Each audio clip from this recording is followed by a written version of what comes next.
Hello, everybody, and welcome to the latest episode of the Without Context podcast. I am Decavolty, of course, joined with SharkyHat, and what the hell's that? We got two people this Those time guys. on one screen. It is we have people Hug on back with screen. us. Don't Google that. Yeah. Hello. We have Hug back with us. You guys remember her from a few, probably about 6 or 7 episodes ago, where we had her on talking about her creative endeavors. And now we are joined by the Mad Magus, a friend of Hug's here, who is also the co-host of a show that we wanted to talk about today called Lorecraft, which had their Session 0, they called it, on stream a few days ago. And it was very informative. And we're here to kind of talk about that and also topics related to that. World of Lorecraft. People kept saying Lovecraft in the chat, and we were like, no, it's not Lovecraft. Nope, it is Lorecraft. Not Lovecraft. Read the stream title. Get him out of there. Lorecraft and Chill. It's just the running joke on this podcast of anytime there's a problematic creator or somebody we just don't want to talk about, we just replace them with Hatsune Miku now. So the Call of Cthulhu written by Hatsune Miku and not H.P. Lovecraft. Which means if you two are doing Lovecraft, you're on thin ice. Thin ice. Oh no. Thin ice. But yeah, so we brought them on. Hug, if you want to give everybody a little refresh about yourself. Yeah, of course. Hi, everybody. I'm Hugmnster, Huggy, whatever you want to call me, as long as it's respectful. I am a variety VTuber on Twitch, a freelance writer, and I love hugs. That's just me. It's bueno. It's in the name. It is in the name. And Matt, if you want to introduce yourself to the audience. Yeah, I'm the Mad Magus. I go by many names, but titles tend to last longer, so that's kind of what's stuck. I am, I guess you could say, pre-debut for VTuber. I actually dabbled with it about 8 months ago as a lark, as a hobby, and it turned out to be really fun. I met some fantastic people along the way, and I said, you know what, I want to do this, really kind of put my all into it, because I think there's some real magic that can be done here. So I have a new model that's being made. In fact, the PNG that you see here is a little sneak peek at that. And I should be starting up full-time streaming here, ideally by the end of the month. Nice. And do you have any particular content that you're going to be doing on live stream? Is it going to be gaming, D&D content, kind of a mix of everything? I hear the term variety streamer tossed around a lot, kind of like as a catch-all, but I think we all tend to have our favored content. I definitely don't like the niche concept where it's like, oh, I only stream horror games. No, I love horror games, but eventually I get burned out. So I would say that I'm technically variety, but big juicy badonkadonk butt here is that I love D&D, I love Pathfinder, I love tabletop role-playing games. So I would simply adore the opportunity to get into that in some capacity. I love horror games. I love cozy, chill games. So really, it's just kind of where the stars take us. Yeah, it's always a good place to start. Kind of doing everything and see what people enjoy the most out of it. Right, and I think as time goes by, I'll probably refine it and kind of find what works for me. But until then, we're just going to see, we're going to throw spaghetti on the wall and see what sticks. Fair enough. As long as you don't throw spaghetti on the motherboard, that'll be great. Don't do that. So, Tried and true. Yeah, so we mentioned earlier, you guys had started a show on Hug's live stream, or at least on her channel. I don't know if you guys are going to be doing it back and forth across channels or not, called Lorecraft. And you guys, for probably, I think, about an hour or so, talked about, session zeros and the importance of them and, setting expectations at the table. And we've done an episode on this show with a few other DMs about that a long time ago. And it was always nice hearing that conversation. I think when I talked to Hug about it, there wasn't really like a set schedule or anything you guys had in mind. Let's kind of talk about, the where did this whole idea start? Well, Lorecraft and Chill started over the fact that I miss doing podcasts. I missed hanging. I used to do a podcast with a former friend of mine, and I had stopped that back in like almost 2 years ago now, and just really wanted to get back into that scene. And I wanted to do something that I was passionate about rather than just the first podcast was, oh, we're going to do whatever we feel like on each Hey, week. It's us. Hey, Hey, yes. Don't Well, call us out like that. I'm not trying to call you out. I'm just saying I wanted to do something a little bit more, I guess, niche, especially when it comes to lore. And I couldn't think of anyone better to do it with than my friend Matt's, because we have this great love of lore and writing and TTRPGs and stuff like that. So it just worked out. Excellent. And how did you feel about this, Mads? Was it something that Hug brought to you, or did you suggest the idea? Like, who was the originator of it? Ooh, that is a chicken or the egg kind of question. um, this has been an idea that has been germinating in the back of my mind for a long while, to be honest. I find the expression of creativity to be probably one of the major joys in life. Not just as somebody that draws a picture or paints a picture, but writes a story or interpretive dance, things like that. The human spirit is just amazing when it comes to the potential for expression. And I feel I've been a DM or a storyteller. I prefer the term storyteller. DM, Dungeon Master, game out. I've also been called Dungeon Master in more than one ways, and it's been, it is what it is. But we Demonetized. demonetized. No, gosh, no.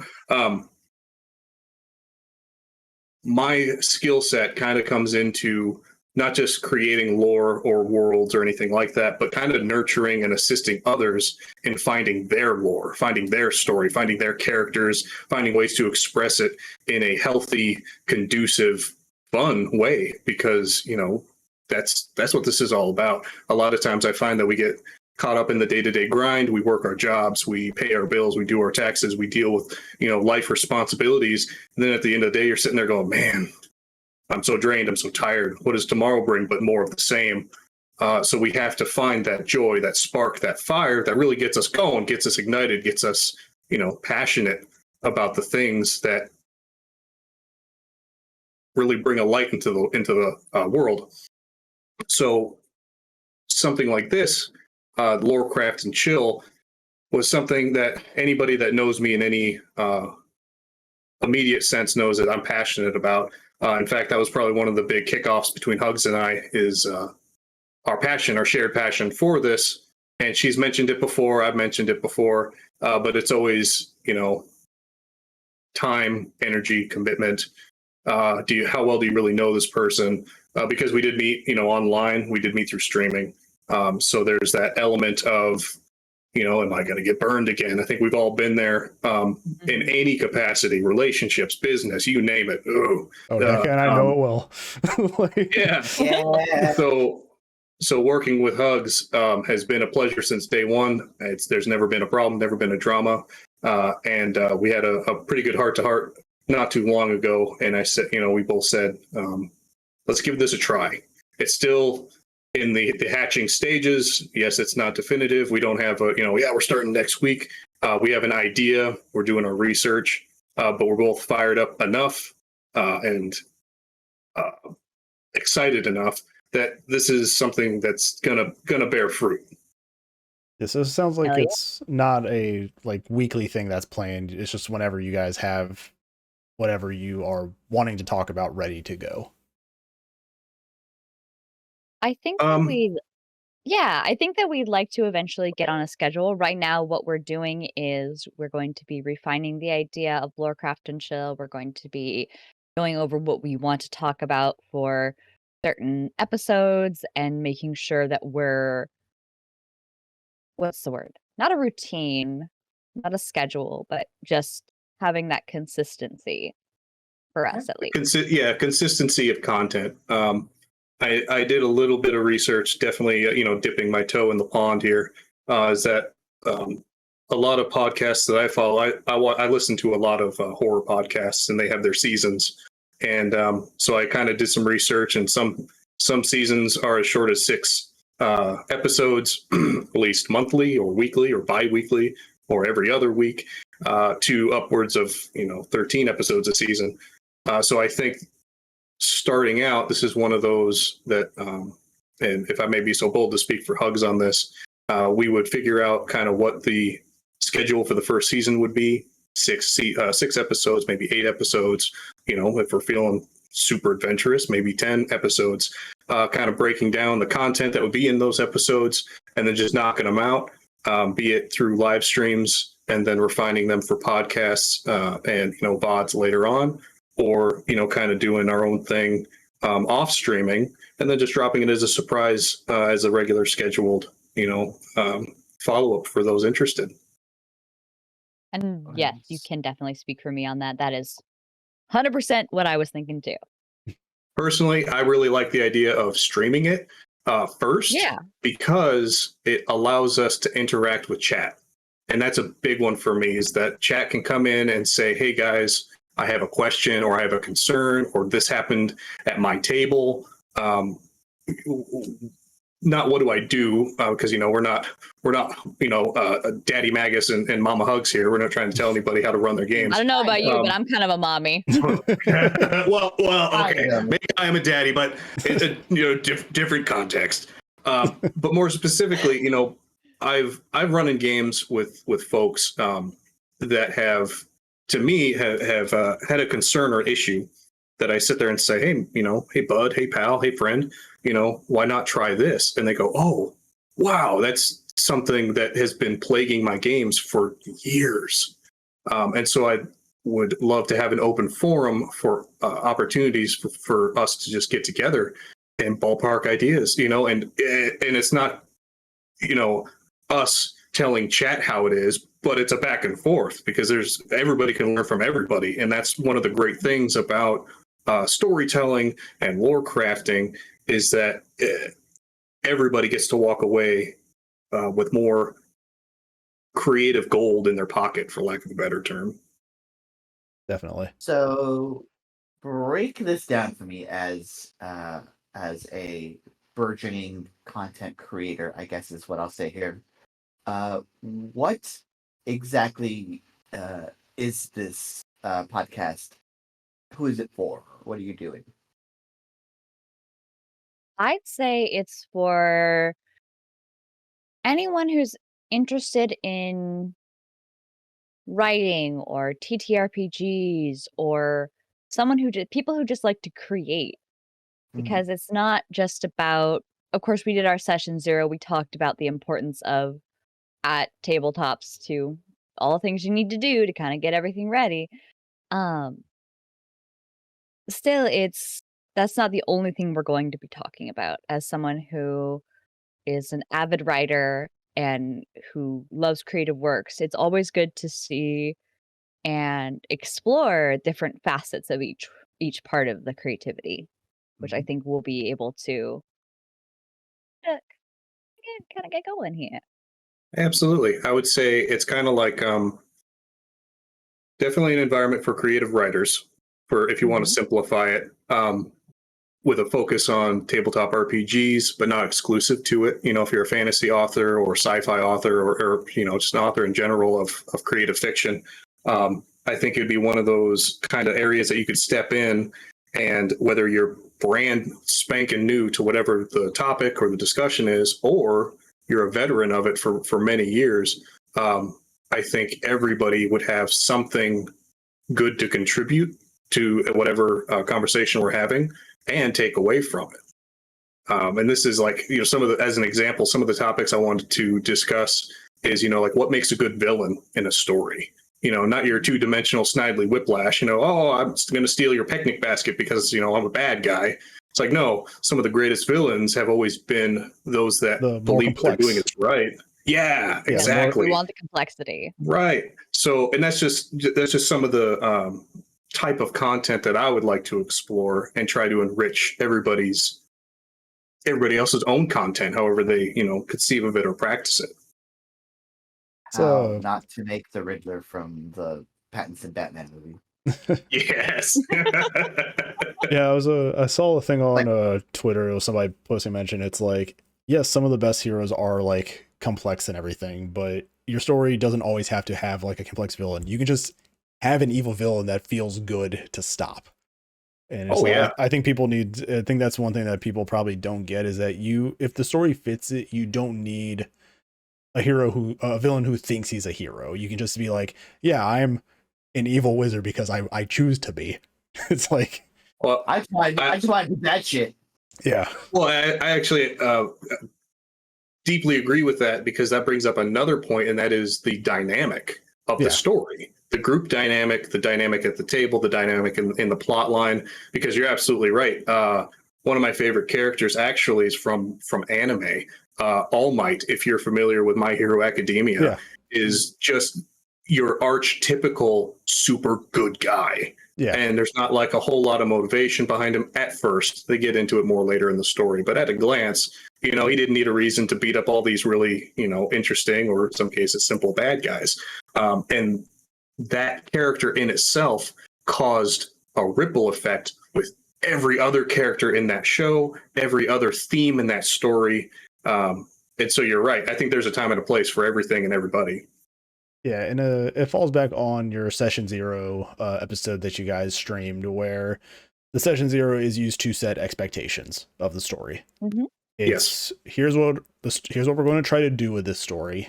It's where you lay the groundwork, you get the players all on the same page, and it goes from there. It's that communication of, I guess, the energy of the campaign, I would say. Right. So it's definitely I'd love to see that, how to make more interesting villains, how to make interesting like points of the story where a decision that may not be the normal one may have to be made. Like, what do you do to give your players a different kind of experience? Oh, absolutely. And that's another thing, insofar as Session Zero goes, is, one of the golden rules, communication. Not just setting expectations, but saying, like, what are we all comfortable with, because I may be comfortable with things that Hugs is not, or that you're not. And then when things like that do come up, because you could sit there and say, okay, we all have our ducks in a row. We all know what's acceptable, what's not acceptable. And then something happens, a player does something, or the storyteller pops something out of the story, and all of a sudden it goes, oh, wait a minute, there's a red flag that I didn't even think about. How do you deal with that type of conflict or concern in the moment, without people getting hurt feelings or upset or angry, or, because I think we've all been there in some capacity. So session zero, and I said this during Session Zero, is that I feel that that's probably the single most important session, because it sets that foundation that the house of the campaign is built upon. Yeah. I like B. Dave Walters had a D&D show on the D&D channel for a little bit there. And it was based in Ravenloft, which is, horror themed. And Love Ravenloft. Whenever he starts a session, he's like, I've talked to my players. We've done our Session Zero. I know their lines and veils. I'll do my best not to cross them. But if you see a scene go, just do a random 90-degree turn, it's because someone said something, and that's he leaves it at that, and then he goes into the story. Yep. Mm-hmm. And don't destroy, like, if you're trying to do something, don't destroy your community like Adam Kobold did during his campaign. If you remember that incident from a few years back. I'm afraid to ask. It's just one of the, I guess, like, one of the internet's DMs, people like Matt Mercer, B. Dave Walters. He was among like that group of people. Okay. He completely like crossed lines as like a joke, thinking that his players were fine with it, and it just kind of like ended his career right there.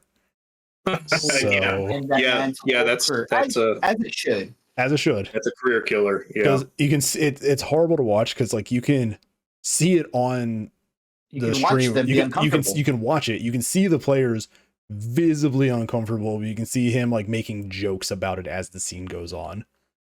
God. And I was just like, well, there we go. Like, that is he rolled a 1 on his situational awareness check, huh? Yeah, it's just like, okay, watch this video if you want to learn what happens if you fuck up and don't own up to it. Like, here's an example of what not to do. Here's an example of what not to do. Don't do this. It was a whole thing.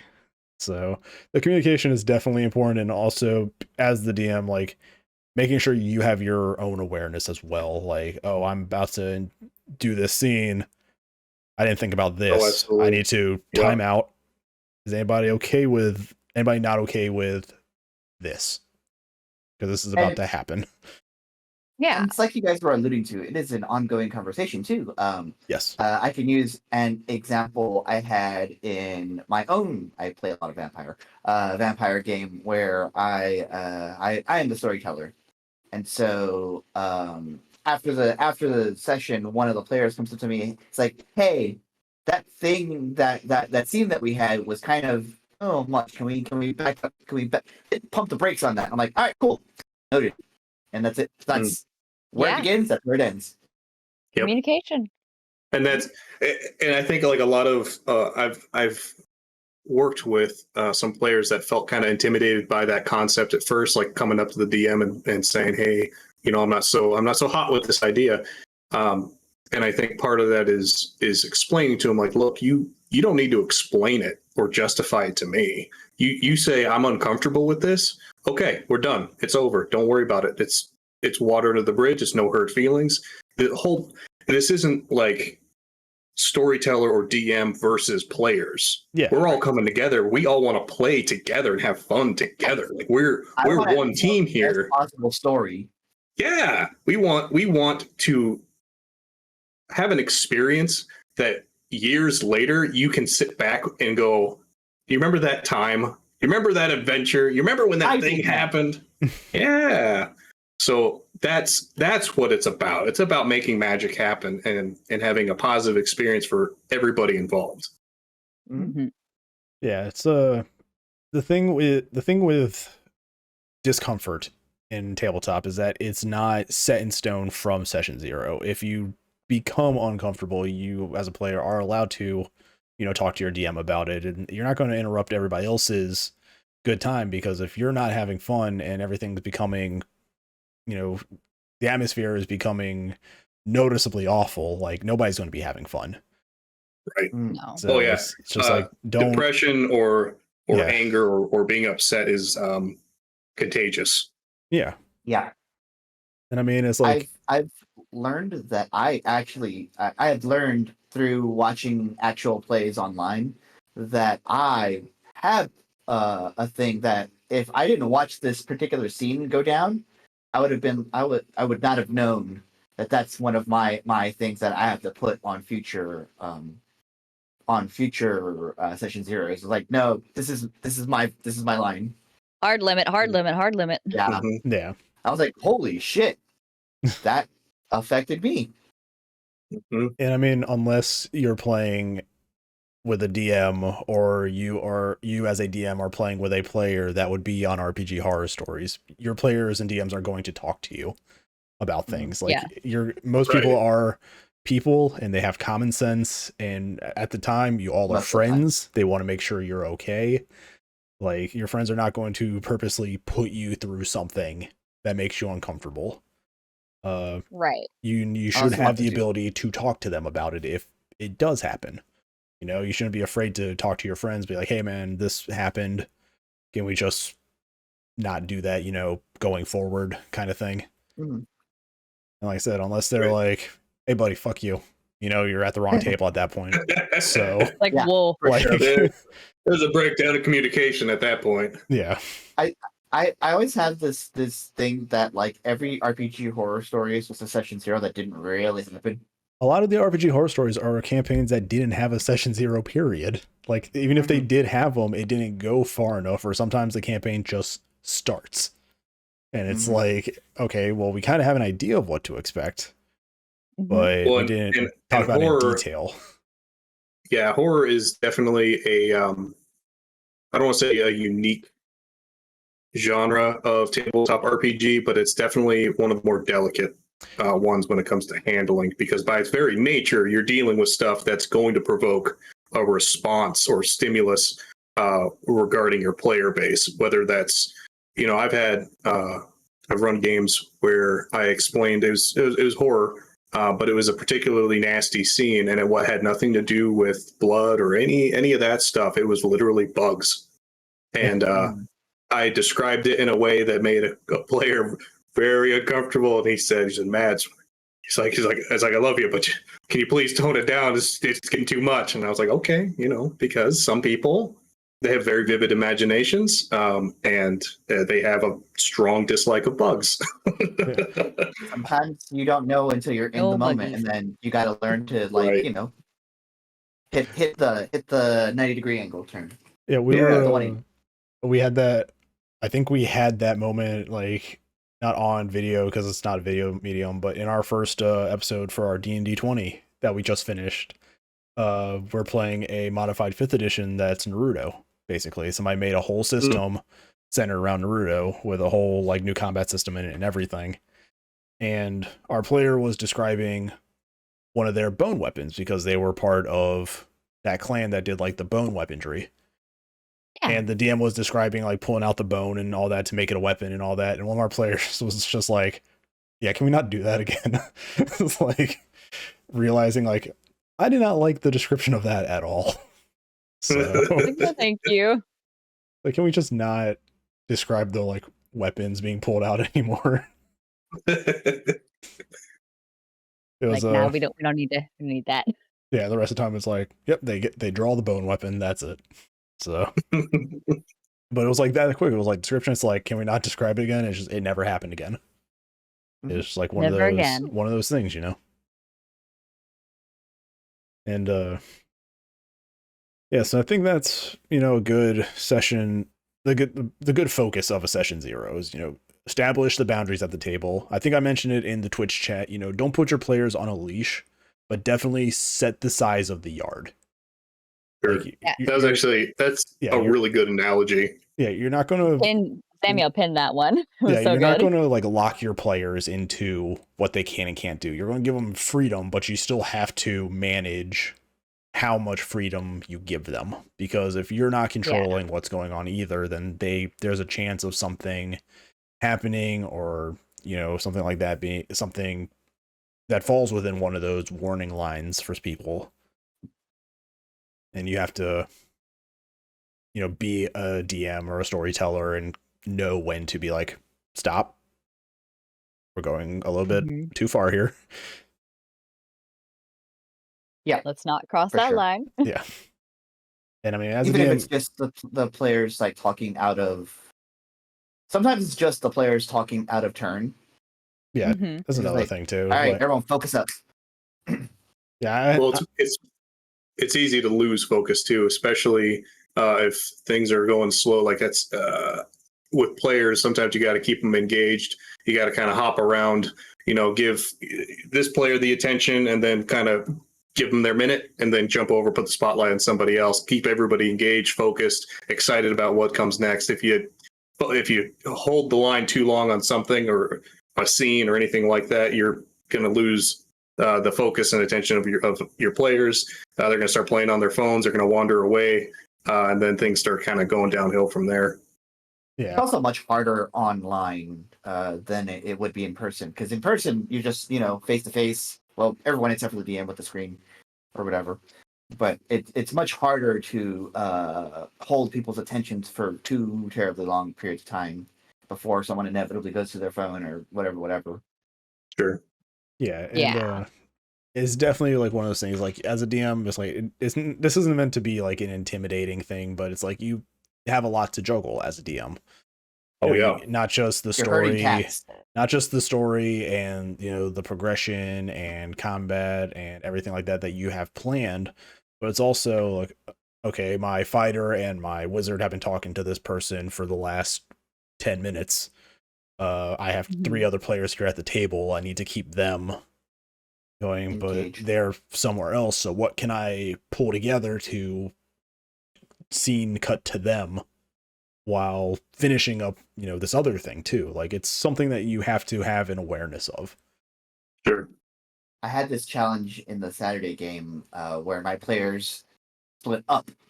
Like, you know, the memes of splitting the party or whatever. But then I had to think about, how am I going to reconcile this? Well, these 3 players are okay with me not talking to them for a while. So they happen to be on the same end of this. So they're okay with that. So I'll do a quick scene for them and then cut to the other people. Yeah. Yeah. And it was also something that was touched on during the live stream also, is that sometimes players just don't like having the attention on them. Like, there are players that enjoy just being at the table and being in the game. They don't want their character to be, you know, main character syndrome.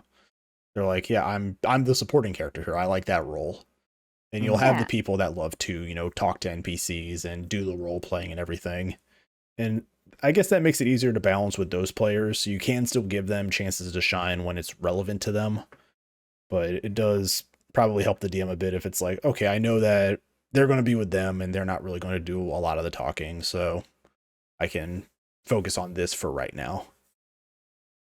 Sure. I think that's also like kind of figuring out with your current group of players, like the dynamic and the type of players they are. Because like you said, some love to be that center of attention. They love to be very vocal, very outgoing, that very spotlight oriented.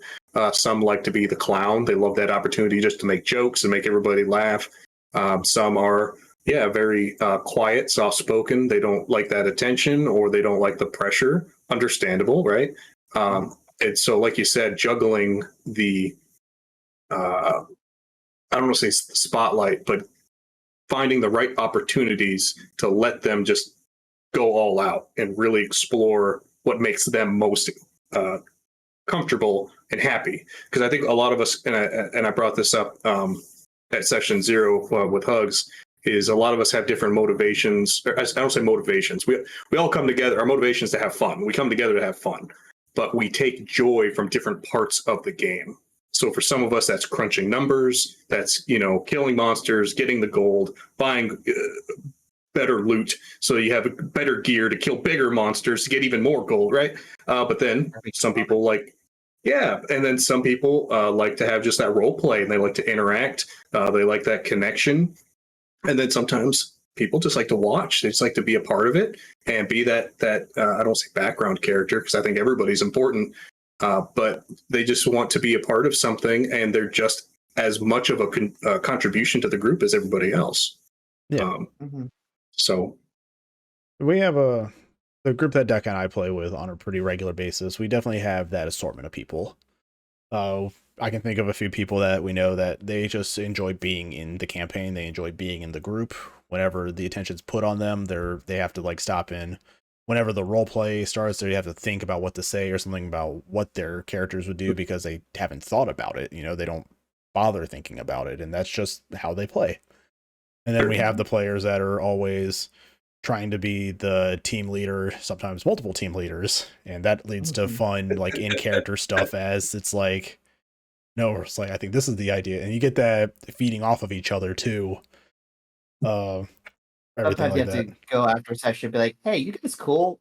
Yeah, it's just...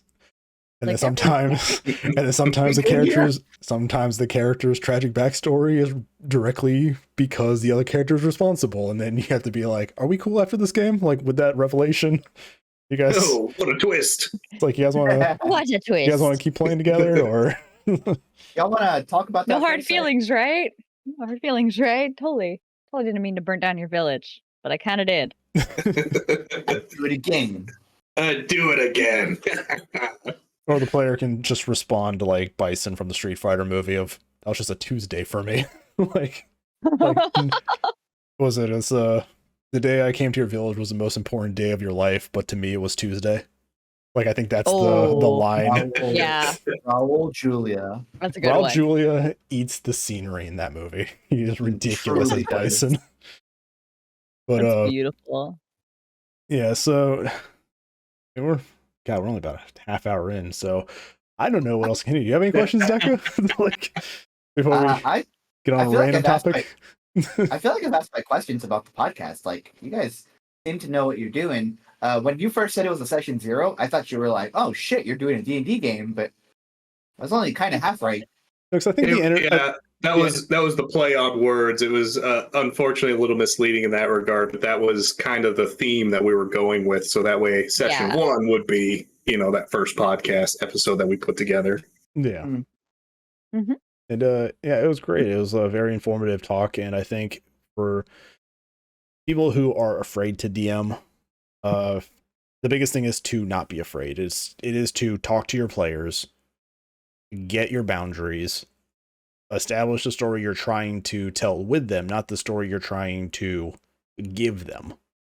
Mm-hmm. And I think that's the biggest thing that most new DMs don't consider. I know when I first started, I wanted to give them a story. But as that went on, my other favorite quote of "No campaign survives first encounter with the party."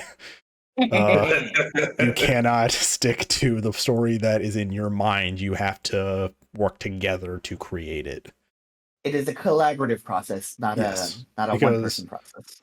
If you're giving the players the story that you want to tell them, then it's just a book that they're being guided down. It's not an adventure that they're helping to build. Like, I say this as somebody who took one of Sharky's hooks. Like, I don't think he still expected me to like go in the directions I went with it. Are you talking about the gun elf? Yes. Yeah. No. Oh, that sounds great though. My world, okay, my campaign setting is like a highly tropey, fictionalized Earth. Like it has all the it's a world map, but like the world map I found has like 3 extra continents on it, but it's still Earth. Okay. And I was like, the elf kingdom of Atlantis was once magical and like a superpower, and it's just kind of gone into centuries and centuries of decadence and just not caring and just kind of degrading itself. And then this motherfucker right here sends me a character concept, and he's like, I'm gonna play a gunslinger elf whose goal is to make Atlantis great again. And I'm just like, yeah, sure, man. Like, I was just like, yeah, sure, to fucking, I guess. like, yeah, no, that, yeah. And I was just like, he shot another character's husband in like cold blood. He did. God. Everybody's backstories. I mean, I was running 2 campaigns in this world at the time, and then looking at all the characters' backstories, there was like 8 players between the 2 campaigns. But I was looking at everybody's backstory, and I'm like, this works better as a single campaign. Like everybody's backstory feeds into each other. Like, so everybody get in here. So I was like, all right, in a few weeks we're starting as a giant group, and it wasn't like a recorded game. It was just like our weekend game. And yeah, I was like introducing a villain that was a shade version of another character's like husband that was murdered, and she was not able to fight him emotionally because of that. So he just steps in and unloads a revolver into him. Like, no, pew pew pew pew pew. And it's just like, this is a fun game.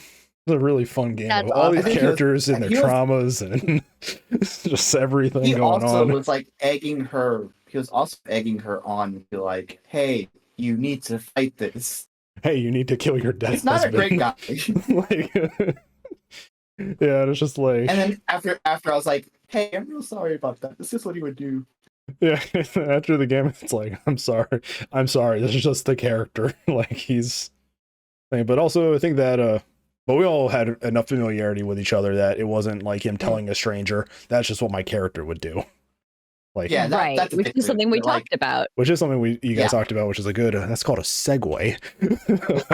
Yeah, it's what my character would do. Yeah, and I think biggest pet peeve. And I think it's worse. I think it's worse in games that you're playing online. Like if you're looking for a game, like through the Reddit or something, and you get that you're trying to DM for these strangers basically, and like the first conflict that comes up has one of the players saying that's what my character would do. You screwed up somewhere down the line, like you didn't cover enough of stuff at session 0 or anything. Like, and that's a learning moment where you have to be like, yes, that is what your character would do, but you're not going to do that. Like, but that's not what you would do. Yes, it's like that's it's like, yes, that is what your character would do. However, you're not going to do that. Like, it's setting the groundwork of you're not going to disrupt somebody else's fun. Right. And that definitely gets into kind of going over like player responsibilities. Like a lot of times I think people are like, oh, I'm playing in this game, all I got to do is show up. And it's like, well, no, there's a little more to it. It's, at a glance maybe, but there is obviously, respecting boundaries, communication, things like that. And also listening to the storyteller when they talk about certain things, such as what you're talking about.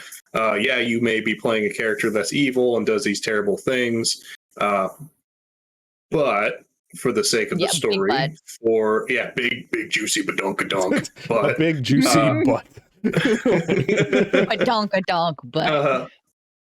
So you would that's a soda. Use that opportunity to have this evil character who would normally do this thing because it's what this character would do. You give them an opportunity to grow and say, hey, one, you're not going to do that.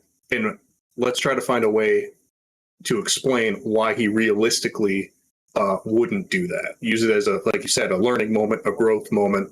And it could be simply, I've run in games where, we're all bad guys. We're all doing evil things, but I don't, or not me, but the player doesn't slay his comrade, even if they're, even if it's involving, racism or opportunity or just simple monetary gain, because one, we're all playing together. Even if our characters hate each other, the players love each other. So it's our job to work together, right? And then the characters are like, well, normally I would do this, but I need him or her to survive. Like, I don't trust anybody, but I trust you just a little bit more than I trust them. So I need your help, to solve this problem. In fact, one of the most successful evil campaigns that I ran was I did a session 0, and then I did a session 0.5, where it was taking each player, kind of doing a mini dungeon with them, and it was just their first level. It was level 1 to 2, and kind of exploring the themes, the healthy, realistic themes of playing in an evil campaign. And then they were doing a job for, the mysterious benefactor. And then the first session was the benefactor getting all his cohorts together and trying to clear the slate because you can't leave witnesses. So the player characters ended up being forced to work together, even though they normally would kill each other because of circumstance. And what ended up happening is you had this team of bad mamma jammas that were like, oh, this is the Suicide Squad that I don't want coming after me. You know what I mean? We love so it. there's definitely a way to work with your players, talk to your players, and really kind of use those tropes, those conflicts, those pet peeves, and turn them into something really fun and entertaining. Yeah, I think it comes down to having players that aren't trying to win D&D.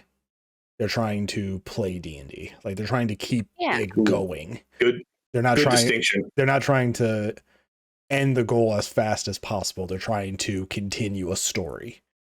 So yeah, why would I murder Deca's character if I want the campaign to continue? Sure. You also have to keep in mind, there are also DMs who are trying to win D&D, which is always a nightmare. Let's just look at that RPG horror story Reddit real quick. I bet I could find 2 or 3 of them. There was one story I read on there that was like crazy fox cat girl, and I'm like, y'all have boundary issues. There are stories on there. There are stories on there that I feel like are just written for that Reddit because they sound so ridiculous.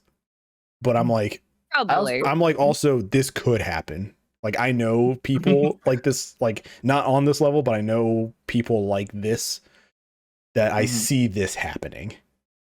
But it's like, am I being punked on this Reddit? Like, is this a Truman Show thing? yeah, it's like, am I being like recorded? Show, yes. Because like I'm reading this and it's like, okay, that's pretty standard, but that's like the first paragraph, and then you get into second paragraph, and you're like, how did it get to this point? Like, Did somebody not at this table like not say anything? Like, did they just allow this? Sometimes they do. Sometimes they do just allow it. Yeah. I like to watch D&D Court or listen to it. It's a podcast from not another D&D podcast. They have a thing called D&D Court, and I think they pick stuff from that Reddit for some RPG horror stories, and they line on it. And it's some of my favorite people. It's Brian Murphy, Abria Eingar sometimes, some of the other people from Dimension 20. And they just like pick these things apart and make it a bit and just break a whole thing down. And there's legitimately good advice in it, but they're also fun, chronically funny people. So yeah, it's really interesting to hear their takes on things as people who have both played D&D for many years and also people who are just really funny to listen to. Yeah. But also, I wanna circle back to Salvador shooting Florian's husband in cold blood. Oh God! Because I just wanted to put that I read the room before I did something like that. Yeah, everybody was stressing out because they're like, holy shit, this guy's supposed to be dead. What do we do? What do we do? What do we do? We Also, shoot him. Make him dead again. That's it. Also, I want to appreciate you giving an Atlantean like family name the last name of Boomenhagen. Like, appreciate that. Boomenhagen. They are so when I pitched this character to Sharky the first time, I was like, I want to make an elf who's a baby boomer. Yeah, basically. Okay. Yeah. That was all right. That's awesome. The oldest of the party too, because of being an elf. Because he's an elf. Easily by centuries. Yeah. Easily. It was an interesting party too. Like, and that's another thing. I like I think some of the best stories too can come from allowing your players to have their character fantasy if it falls within line of the campaign. Yeah. We had the baby boomer elf gunslinger from like a slowly crumbling kingdom. We had the bear shifter who fought in like back alley boxing rings. The kobold who had a mechanical pet, the goblin that was a crazed alchemist because he was, experimented on to be given his intelligence. The self-destructive tiefling and his cleric girlfriend who kept him alive. And then our oracle character who the player loves writing tragic backstories. So whenever you'll read backstories, it's like, okay, it's rough, it's fine. It's a little rougher, and then it's just like, that's depressing. And then we go to the next storyline. And it's like, I was like, Lindsay, are you ever going to write a happy character? Like, I'm just asking. Lindsay, are you okay? This is the story of my life. The next campaign has a pretty non-depressed character, though, so I'm looking forward to that. I had a game that I... Oh, sorry, go ahead. What's up, Deck? My personal favorite character was my turtle druid. Right, you eventually played two characters. Yeah, he eventually played two characters because I had him in both campaigns. Oh my gosh.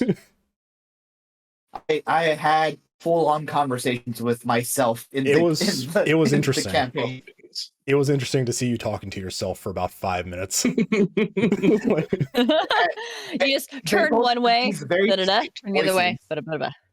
Yeah, makes me think of the scene from Liar Liar with Jim Carrey. The guy walks in on him in the bathroom. What are you doing? I'm kicking my own ass. Do you mind?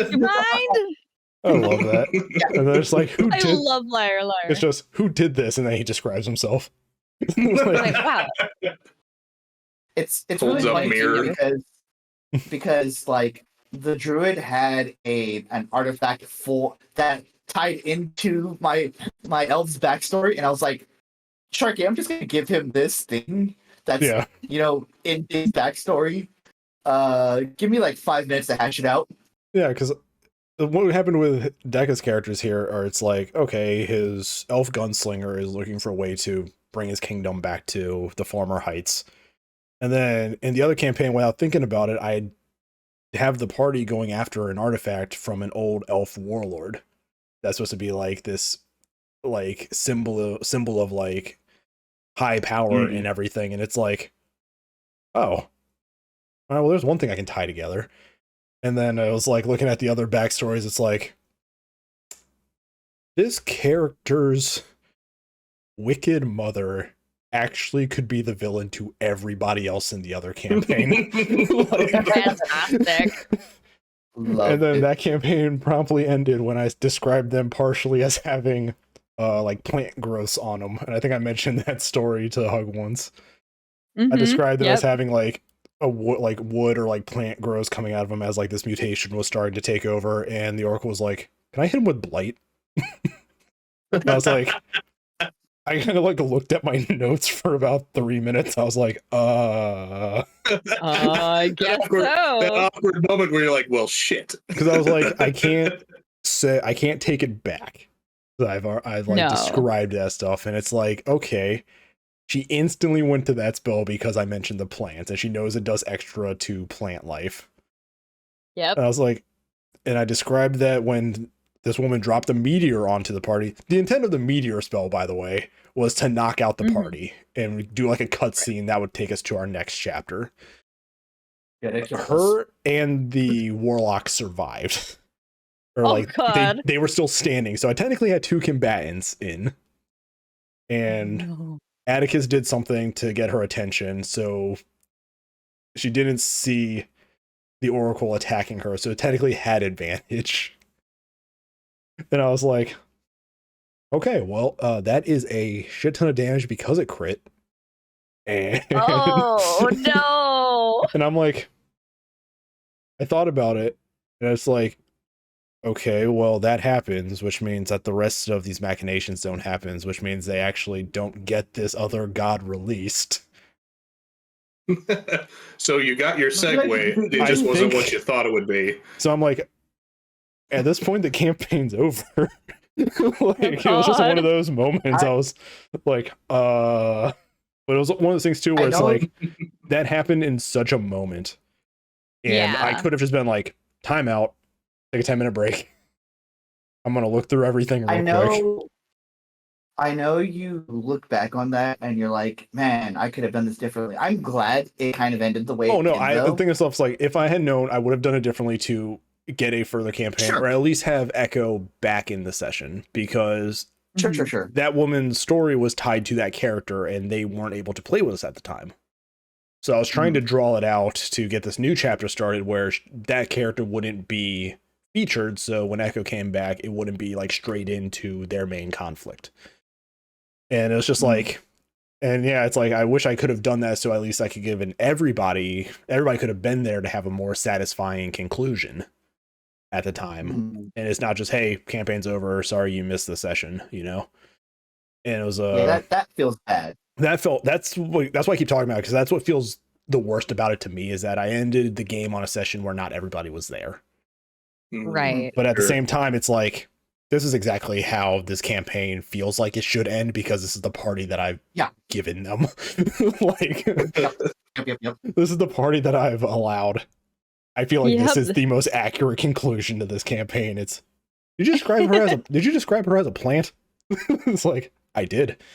It's like, cool, I'm gonna use my trademark spell Blight, and I'm like, why am I not surprised? Like, I am not surprised this is happening. Her abuser like 3 sessions ago. That was the Blight was responsible for more boss kills in that campaign than anything. Oh my god. And it was like 3 sessions after it was like 3 or 4 sessions after the satisfying conclusion to like her arc where she killed her abuser by blighting him. Oh, beautiful. And it was just like, that was the thing that I think caught everybody off guard. It's like, so what's his stat block? He doesn't have one.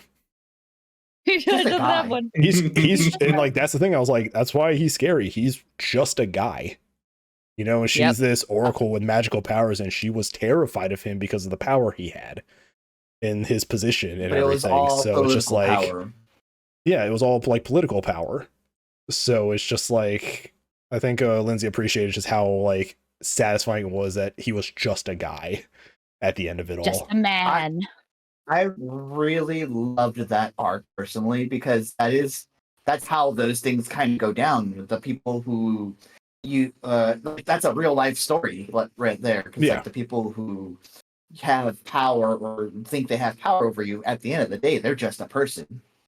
Yeah, Yep, and it's that true. was and that was something that was established when she delivered her backstory to me, because we didn't really do a session 0. We all were familiar enough with each other that we didn't Mhm. really need one. She gave her backstory to me, and I read it, and I read like through this point of like she's in a monastery. There's this guy who's moving up the ranks, and he was like tormenting her. And I asked her straight out, I was like, "How do you want me to play this guy on a scale of like 1 to 10?" And Yeah. her response was, "If you can make my skin crawl, I'm appreciating it." Oh. And I was like, That's where we I get was into like- consent. "You got it." It's like it was like it took months down the line until he entered the story, but I think when he did, I think Lindsay appreciated like everything about that arc. Hell Mhm. yeah. I was just like, It was "You it got was it. beautiful. I will creep you It out was with this guy." beautiful as an outside observer. You want creep? I got you. I That whole got boss you. fight too with and it's like, this is the thing, like this does tie into the session 0 and like establishing like the boundaries and understanding your players, because Definitely. I did the DM thing where I had the party get captured and put in jail because it made sense for the story, and everybody at this Yeah. point was kind of understanding about it, but I also made it really easy for them to break out.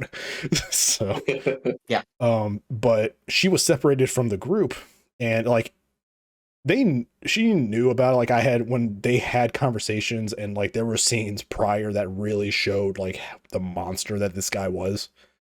Mhm. All fade to black for the most part. And she wakes up out of everything that she's at a dinner table with him across from her, and he had put her in a wedding dress. Uh-oh. And Oh! she starts that whole encounter by lightning bolting across the table at him, and I was like, "All right, everybody, roll initiatives." Like, Like, oh fuck. so we went to my one little MS Paint maps, and it was the dinner table with fire on it because she caught the room on fire. So, Beautiful. And that's how I met your wife.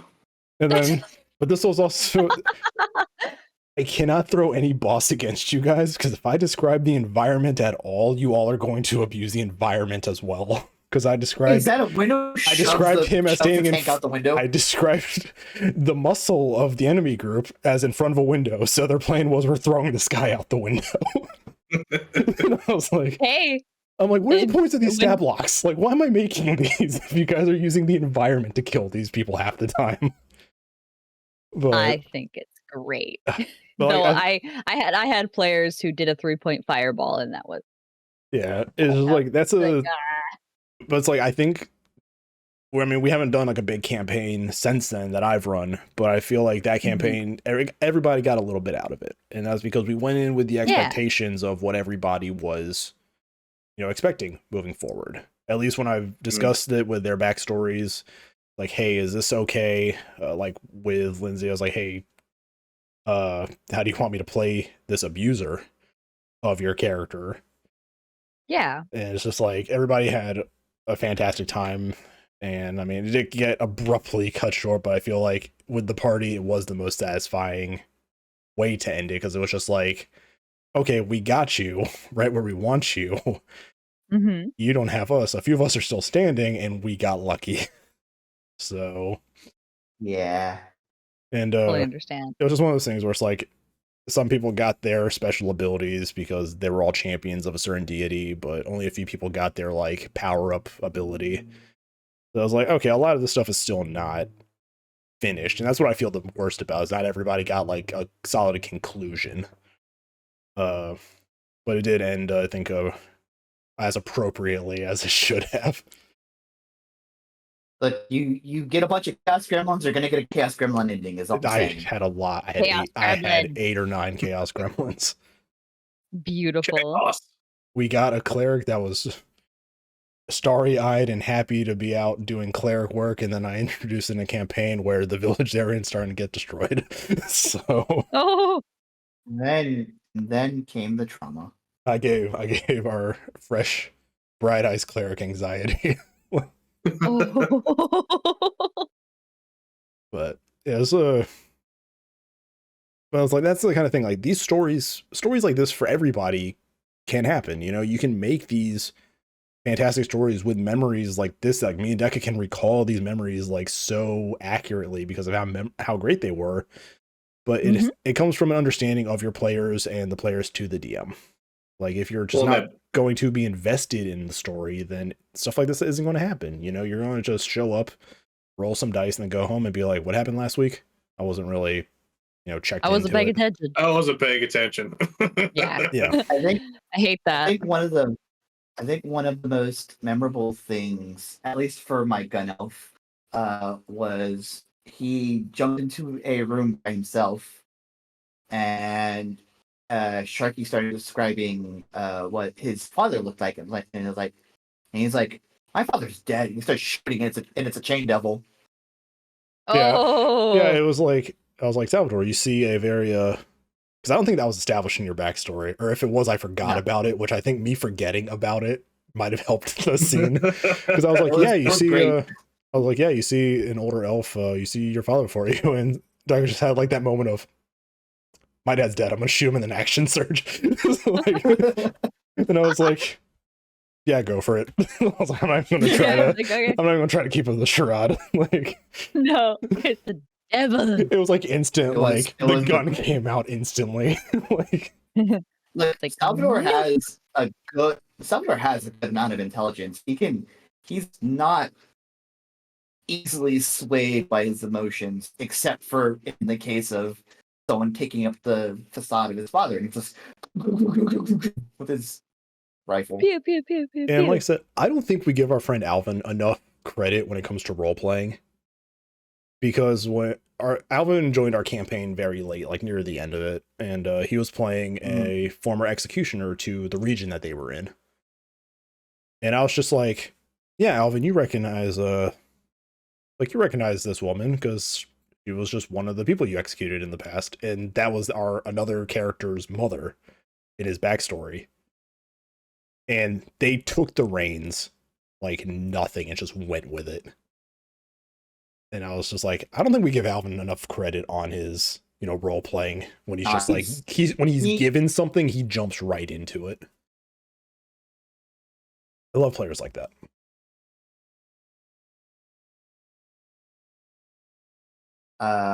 Yeah, I think he likes to pretend he's an absolute clown, but he's good. He's good. Yeah, I think have you guys had I don't know how many campaigns you all have DM'd, but have you had that player that has like surprised you when the spotlight's like suddenly put on them? Yes. Yes. What's your story, Hug? Well, it depends on I had one campaign where these two characters, to distract a guard, did a whole like confession scene. Like, have you seen it? When I can't remember the animated show, but it's the with a little bug cat. Have you guys seen that? Oh, I'll yeah, have to send it to you guys. I forget the show's name, but I know Bugcat. Yeah, but the bug cat was doing Bravest just Heroes. the most melodramatic. Yes, but it was the most melodramatic. Like, oh, how could you? But I loved you, and they were distracting the guard. That was hilarious. And then we had one where the bard was like, "You and me, big bad evil guy, dance battle." And the big bad evil guy like, okay. Performance checks. I just went with it. Because I was like, you know what? They want to do that, and then they just sunlocked the big bad evil guy. I think. Oh, Oh, there goes my internet for a sec. yeah, it's been a Nope, job. I I'm don't still know if here. it's like been my side or your side just on things, but it's like It's been my side a little bit. But I think one of the most fun things is, it's again to Sharky's point of like having all of these memories that I can just recall about the campaign as I think back on it. Is we were transporting a child who is literally nothing but wild magic surges away from these Justicars. Yeah. Yeah. So and just to like put it into the thing, the region that they were in, like I said, all of my stuff is like tropey Earth. So this region that they're in is our equivalent of Spain. So there's this Inquisition that's hunting down mages. And there's this just little girl tiefling who is just a conduit for wild magic. So if you cast a spell near her, wild magic is going to surge. Oh, Every time. Story of my life. Time to turn into a potted plant. Let's go. And I introduced it, and of course the party took to her instantly. And it became the babysitting, like escorting them to a new area. And so as these Justicars are coming at the party and going to stop the wagon that we're in, Salvador's like, I Misty Step into that crowd over there. And we're like, oh shit, that's a spell. Alright, roll on the magic surge. Yeah. And then you learn Dwarvish. Yeah, it's like you suddenly know Dwarvish, Salvador. It's weird. like you're just like, okay. Yeah, and it's just, that's another thing. It's like, I guess that falls in line to, you know, creating memorable NPCs and bosses. It's like, it's always best when the party wants to talk to them. If it's an NPC, you know, if they want them nearby, or if the villains are, you know, complex enough where it's like, we have to stop him, but he's kind of right, you know? Like, stuff in this kingdom is not great, but like the way they're going about it is like, we can't just let that continue. Yeah. And it just comes into one of those like the little sprinkling of like moral dilemmas, you know? Oh yeah. It's out of line, but it's got a point. He's out of line, but he's right.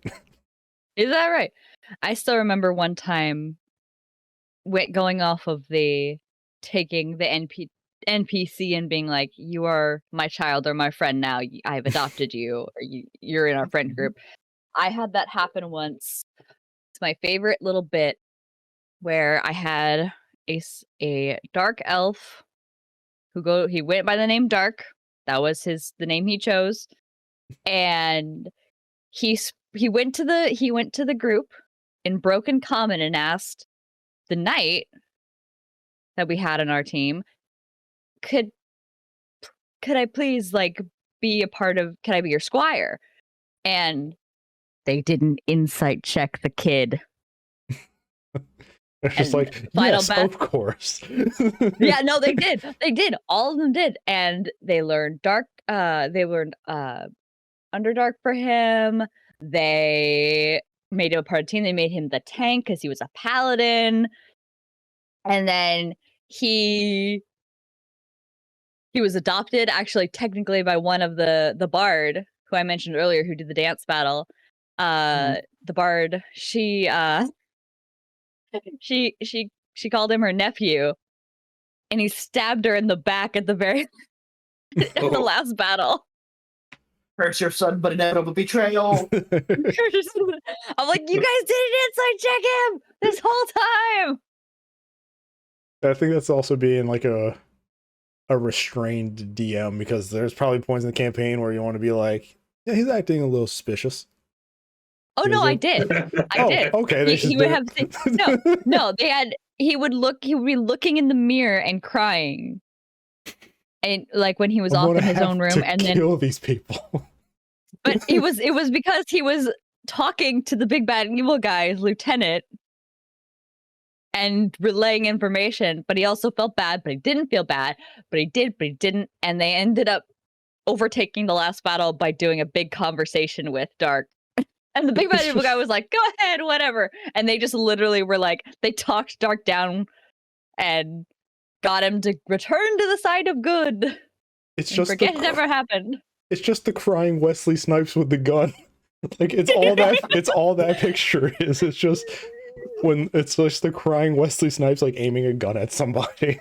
Yeah, I mean, it was definitely really fun because I originally had the knight character ended up leaving our campaign due to reasons. And originally it was to get back at him for kind of being one of those kind of guys.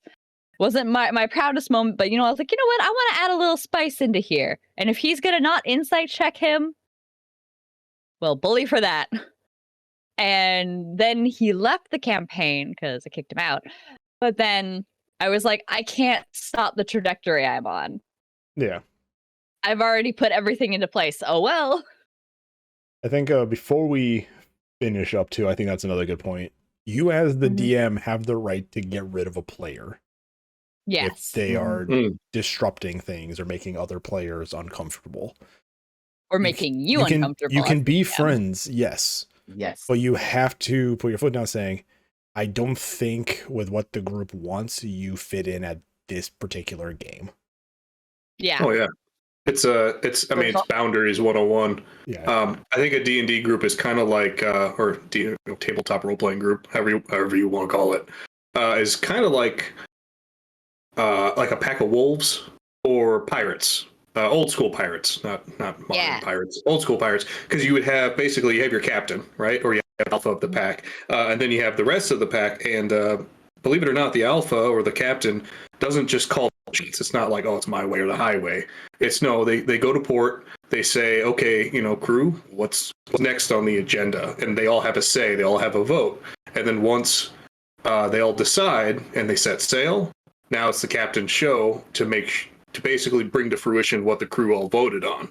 And so when I see the storyteller in a group dynamic, I feel that that's part of their responsibility that they take on is if something needs to be said or something needs to be done or somebody needs to be removed, it's kind of the storyteller's responsibility to step up and say, nobody wants to fire anybody from a job, usually, but sometimes you got to let people go, and that's unfortunately we have that reality when it comes to some groups. Nobody wants it, but it's a fact. Yep. It's going to happen sometimes. I think you can normalize the fact that it's not always like, it's not that somebody's actively being a piece of shit all the time. Like, yes, sometimes they are, and it's the horror. That's when you get into RPG horror stories.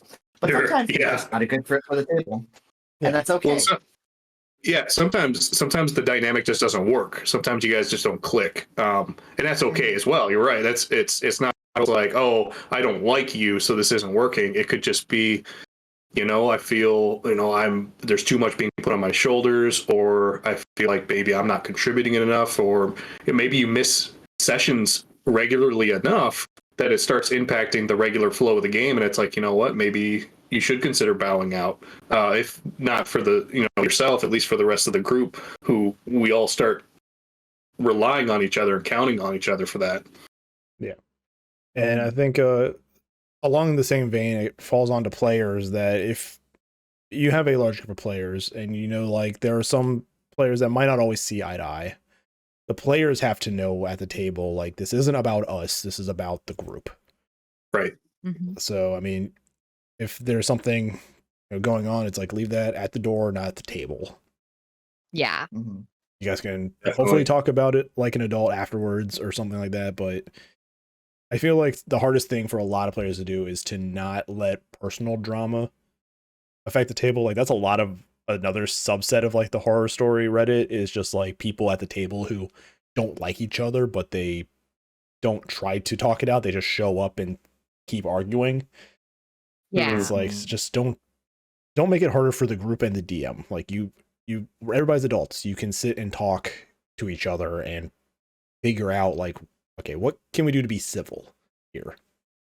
Right. Yeah. It's at least agree to disagree and be respectful about it. I don't have to like everybody. I don't have to like you outside of the game, but I'm going to be here for 4 hours with you every Thursday. Like, I'm going to. Yeah. We should at least make an effort here. Yeah.